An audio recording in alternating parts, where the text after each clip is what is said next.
Hello everyone and welcome to another edition of the Team Daddy Weekly Recap. I am your host, Shapiro the Hero, aka Daddy Dreidels. Week 4 is in the books, and it brought along another round of season-ending injuries, this time taking out 2 top wide receivers. We also saw an unbeaten team fall, 2 winless teams get their first victories of the season, and even a tie in an NFL game. As always, I'll take you around the league looking at scores and stats right after this word from our sponsor.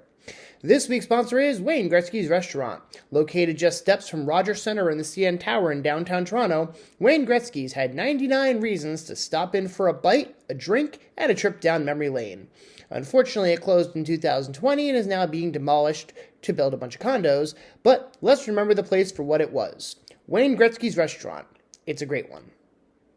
We'll start this week's recap off with a battle of unbeaten teams as 3-0 Steve took on 3-0 Zach. And with both teams being at the top of the standings, it seemed only fitting that the matchup should come down to Monday night. But when the clock showed zeros, it was Steve emerging the victor as he defeated Zach 194.2 to 151.5. John Robinson led the scoring for Steve with 36.1 points, and Steve also got 34.6 points from DK Metcalf. On the other sideline, Zach was led by George Pickens with 40.9 points, but left a lot of points on the bench in Romeo Doubs, Drake May, and Woody Marks. For Zach, he drops his first game of the season, but still finds himself in great shape at 3-1. He will look to rebound in Week 5 when he takes on Josh.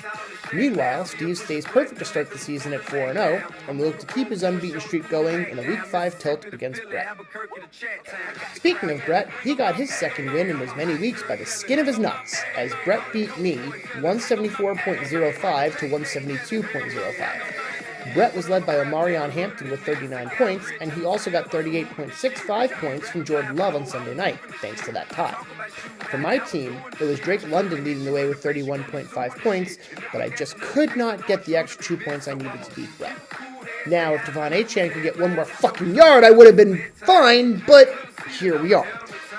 Anyway, I have now lost 3 in a row after winning Week 1 and currently sit in the basement at 1-3. It's getting late early for my team, and I have my work cut out for me when I take on Swans in Week 5. As for Brett, he is now 2-2 after back-to-back victories and will go for 3 in a row when he faces off against Steve.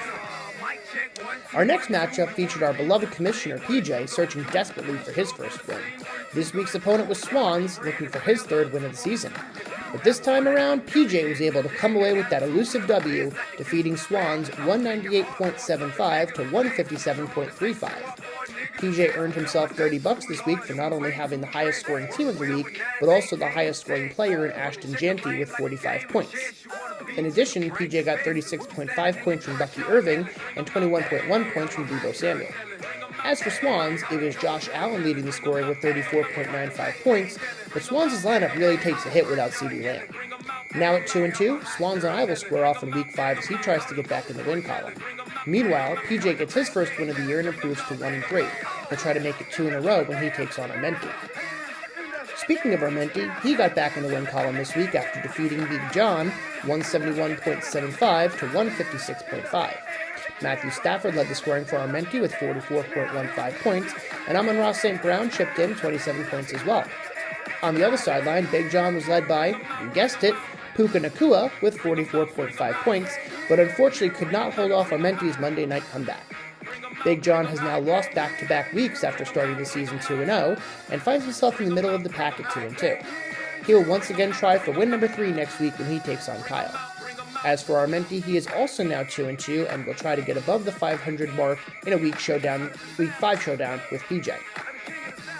Turning now to the biggest blowout of the week, and not a diaper blowout, Josh put an absolute beatdown on George, coming away with a decisive 177 to 88.1 victory.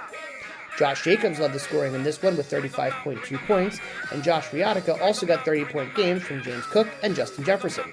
Jesus, this junk is jankier than a Jew, a Jehovah, and a Jesuit jammed into a Jeep on the Jersey Shore. Alright, that's enough, I promise. George was led by Marvin Harrison Jr. with 19.6 points, but suffered the cruel hubris of an international game by leaving an injured Jalen Warren in his starting lineup. To be fair, George does live in Arizona, so he's also an additional 2 hours behind us on the East Coast, but it looks like the rest of his team also missed their respective wake-up calls. George has now scored the lowest points of the week twice in 4 weeks, which means when he loses badly. Brother Tuyi will hope to avoid another embarrassing loss next week when he takes on Jed. Meanwhile, Josh also finally got his first win of the year, improving to 1-3. He'll try for his second win in as many weeks when he faces off against Zach. Our final matchup of the week saw Kyle taking on Jed in a rematch of last year's Toilet Bowl. And just like last year, Kyle emerged from this shit show victorious, beating Jed 130.55 to 119.45. Emeka Ibuka led the scoring for Kyle with 29.6 points, and Kyle also got 20.45 points on Monday night from Tua Tagovailoa. On the other sideline, Jed was led by Tyler Warren with 19.8 points, but left over 40.5 points on the bench in Bo Nix and Marvin Mims. To be fair, I don't think anyone had both of those players single-handedly outscoring both Lamar Jackson and A.J. Brown combined, but injuries will do that to you. So goes fantasy football. Either way, both Jed and Kyle are now 2-2 after their matchup this week.